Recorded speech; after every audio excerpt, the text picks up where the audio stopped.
हाँ भाई, तो प्यार की सीमा नहीं होती। 4 बच्चे वहां बिना प्यार के हो गए इसको, हैं जबरदस्ती पैदा हो गए। 8-8-9 महीने वैसे ही दुनिया में ही रहने का अधिकार नहीं है। गुलाम हैदर को छोड़ के यहाँ आ गई। एक बात बताओ, कुछ तो होगा, कोई तो कानून होगा। भारत का भी कानून है, पाकिस्तान का भी कानून है। वीजा लेके आती, पासपोर्ट सही से करा के आती, पाकिस्तान से कहती है, एम्बेसी से कहती है, अपने हिसाब से आती ना, ज्यादा इश्क था तो ये इश्क कुछ नहीं है, तो खुजली है। और खुजली क्या, जासूसी है। अस्सलाम वालेकुम वरहमतुल्लाह। नाजरीन, आज की वीडियो का टॉपिक हमारा कुछ अलग है, कुछ मुख्तलिफ है, अनोखा वीडियो है। तो नाजरीन, उम्मीद करता हूँ इस वीडियो से आपको बहुत कुछ मिलेगा।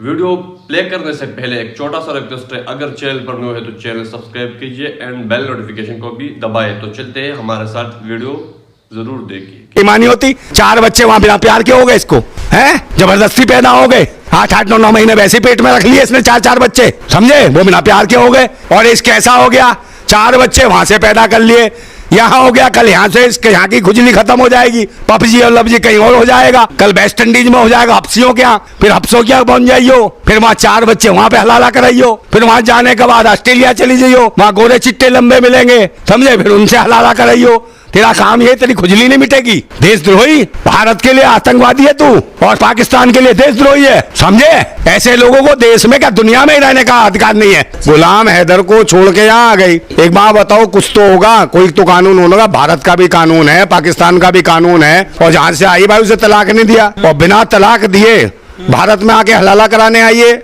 इसको शर्म आनी चाहिए। दूसरे नंबर क्या है, एक बात बताइए, भारत में इस तरीके के कैसे घुस आई। सबसे बड़ी बात है ये कि दुबई के रास्ते होके आई, उसके बाद इतना पैसा कहां से आया और किस तरीके से आया। एक तरफ कहती है मेरे को आजादी नहीं है कि वहां पर आ जाए, पासपोर्ट मिले, मेरी बात सुन लीजिए। उसने कहा कि मेरे ऊपर निगाह रखी जाती थी पाकिस्तान में, मेरा पति मुझे आजादी नहीं देता था।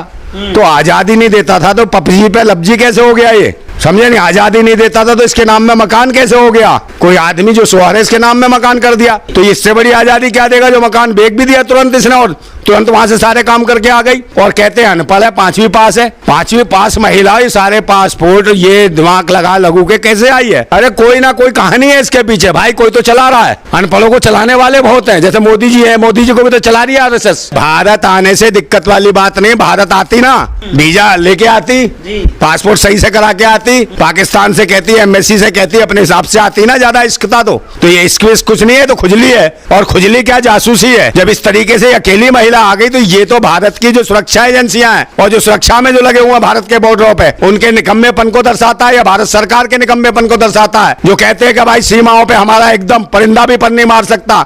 तो ये अम्मा कैसे पर मार गई इनकी, ये कैसे भीतर में आ गई, अम्मा नहीं भाभी। हाँ अम्मा कहो इसको तो भारत माता समझ रहे हैं वक्त, और जा रहे हैं वहाँ आशीर्वाद लेने और देने। भाई ये जासूस है, मैं कह रहा हूँ बार बार। एक बात बताओ, अकेली महिला नहीं आई है, 4 बच्चे ना 4 बच्चे तो आए, अकेली नहीं आई है। जब इसकी एंट्री हुई है किसी को पता थोड़ी है कब एंट्री करी थी इसने और कब कैसे आई। अकेली ना आई हो, उसके साथ 10-20 आदमी और आए हो। जब ये अकेली एंट्री कर सकती है भारत के अंदर बॉर्डर में पाकिस्तान से, तो इसके साथ और भी सीमा बता रही है कि नेपाल जो है सचिन गया होता लेने के लिए। नहीं, सचिन गया तो सचिन कोई वो थोड़ी है, कोई अधिकारी है क्या सेना का, या यहाँ का मिनिस्टर है, सचिन प्रेमी या रक्षा मंत्री है। सचिन प्रेमी, अरे प्रेमी कहीं नहीं यार, प्रेम कुछ नहीं। खुद की उसकी शकल देखी है, किसकी, उसकी सचिन की, ऐसे लग रहा है अरे अंडा कुछ नहीं, चुसा हुआ आम है। इससे पूछो ये जो हैदर लेदर है क्या सीमा, ये चुसे हुआ आम को काट के खाएगी या चूस के खाएगी। देश का बवाल मचा दिया है, इश्क सब आने लगेंगी। 10-10, 50-50 बच्चे वाली हुई पाकिस्तान से चल देंगी बुढ़िया, जिनके मुंह में दांत भी नहीं है, उन्हें बना लेना अपनी अम्मा, बॉर्डर खोल दो। इश्क उसकी बॉडी देखिए, बॉडी लैंग्वेज महिला की ऐसे लगती है हीरोइन है वो, है 4 बच्चों की माँ, अपने आप को फिट रखा हुआ उसने, समझे लो। यही इसे पसंद आया और वहां पर भी करती रही। तो ये कुछ नहीं है, इश्क कुछ नहीं है, इसकी खुजली है।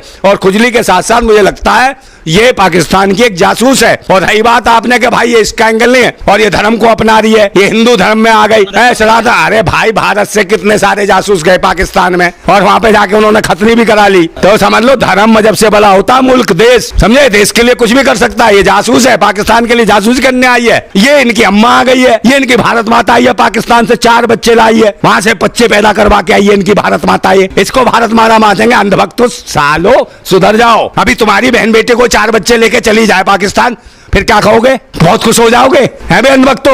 अनबक तो तुम्हारी बहन चली गई तो 2 बच्चे लेके, और कहीं इश्क हो गया किसी से, तुम्हारी अम्मा चली गई, फिर ओ अनबक तेरी माँ चली गई तो तुझे छोड़ के फिर क्या होगा? साले शकल दिखाने लायक नहीं रहोगे। इंसानियत और मानवता को जानो। भाई साहब का सवाल था कि ज़रूरी क्यों है कि अगर एक औरत अपने शोहर के साथ तलाक हो जाता है तो उसे दूसरे से, थर्ड पार्टी से शादी करना ज़रूरी क्यों है पहले शोहर से वापस करने के लिए? ये सवाल है। सवाल अभी दोहरा है, जवाब दे रहा हूँ मैं। ये लोगों को गलतफहमी है कि अगर मियाँ बीवी का तलाक होता है और अगर वो फिर से शादी करना चाहते हैं, ये गलतफहमी है लोगों की कि उसको तीसरे से शादी करना फ़र्ज़ है। कुरान में साफ तौर पे लिखा हुआ है, सूरह बकरा में सूरह नंबर 2 आयत नंबर 228 से लेके 242 तक तलाक का पूरा डिटेल दिया गया है, किस तरीके से तलाक दिया जाता है। पहले मैंने कहा था कि आपस में समझौता होना चाहिए, नहीं होता है तो गेट एन आर्बिट्रर, एक बड़े को बुलाओ, शोहर की तरफ से बीवी की तरफ से समझौता करो। नहीं होता है तो तलाक बोलने के बाद इद्दत के 3 माह है। कुरान में लिखा है सूरह बकरा सूरह नंबर 2 आयत नंबर 228 के 3 माह, 3 महीने, 3 menstrual cycle is the period of waiting इद्दत। 3 महीने के बाद द डिवोर्स इज कंप्लीटेड। लेकिन 3 महीने के दरमियान अगर मियाँ बीवी वापस में रुजू होना चाहते तो हो सकते, तलाक नहीं होता है।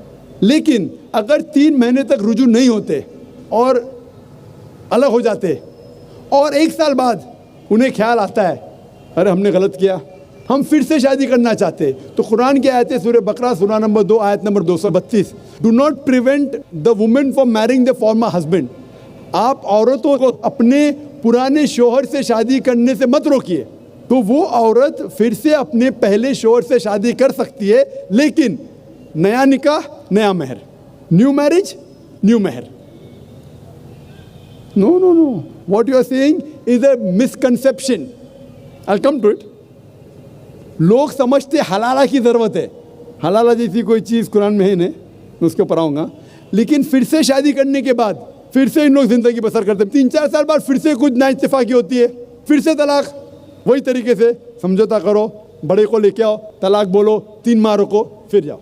फिर से 2 साल बाद याद आता है नहीं वापिस से रहेंगे, फिर से शादी कर सकते, फिर निकाह, फिर महर, फिर से झगड़ा होता है। फिर तीसरी बार अगर तलाक होता है तो अल्लाह ताला फरमाते सूरह बकरा सूरह नंबर 2 आयत नंबर 230 में कहते कि तीसरी बार अगर तलाक देंगे तो फाइनल। इसके बाद आप फिर से मियाँ बीवी ने, जब तक आप थर्ड को नहीं मैरी करें। इसमें क्यों? ये शादी ब्याह गुड्डा गुड्डी का खेल थोड़ी है। बचपन में गुड्डा गुड्डी का खेल में शादी करो फिर से तलाक दो, एक दिन में 10 बार शादी कर सकते, बराबर ना? ये जिंदगी गुड्डा गुड्डी का खेल थोड़ी है। 3 महीने लगता है तलाक के लिए, इतना टाइम लगता है। प्राइवेट मीटिंग, फिर बड़े लोग से मीटिंग, फिर 3 माह, फिर जुड़ो प्यार से, एक दूसरे पे कीचड़ मत उछालो, फिर शादी करो। मैंने मेरी ज़िंदगी में किसको भी नहीं देखा जो सही तरीके से तीसरी बार तलाक हुआ, मैं देखा नहीं अभी तक के। 1 बार हुआ देखा होगा, 2 बार, तीसरी बार तो देखा ही नहीं मैं। ये अगर आप गुड्डा गुड्डी का खेल करते तो फिर 1 बार आपने रिजेक्ट किया, 2 बार रिजेक्ट किया, 3rd बार फाइनल, फिर आप दूसरे से शादी करो। आप प्लान नहीं कर सकते, आप दूसरे से शादी करो और रो।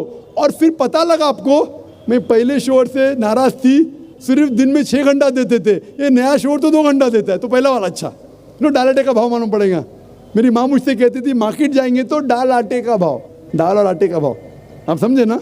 तो हो सकता है क्या, मालूम पड़ा मैं मेरे शोहर से झगड़ा करती थी, वो बीवी कहेंगी, मालूम पड़ेगा नया शोहर तो पुराने वाले से बदतर है, आप समझ रहे ना? और फिर अगर नए वाले से डिवोर्स हुआ, सेम तरीका, आपस में समझौता, प्लानिंग नहीं।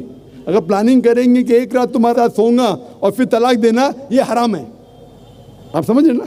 ये कुछ लोग करते हैं, मैं जानता हूँ मुस्लिम माशरे में, वो हराम करते। प्लानिंग करना, तुम्हारा शोहर बनूंगा, एक रात बाद तलाक दूंगा, फिर तुम शोहर शादी करना, ये हराम है। कुछ लोग करते हैं, गलत करते, कुरान में ऐसा नहीं लिखते। तो अगर तीसरी बार तलाक के बाद या पहली तलाक के बाद भी, पहले बार तलाक दिए, दूसरे से शादी किए, फिर पता लगा सही नहीं, तो वापस जा सकते, आप समझे ना? तो ये जो है ज़रूरी है थर्ड पार्टी के पास जाना, अगर 3 बार सही तरीके से तलाक हो तो इस्लाम में इतनी छूट है माशाअल्लाह, और इतना सही मज़हब है, इट्स द मोस्ट प्रैक्टिकल।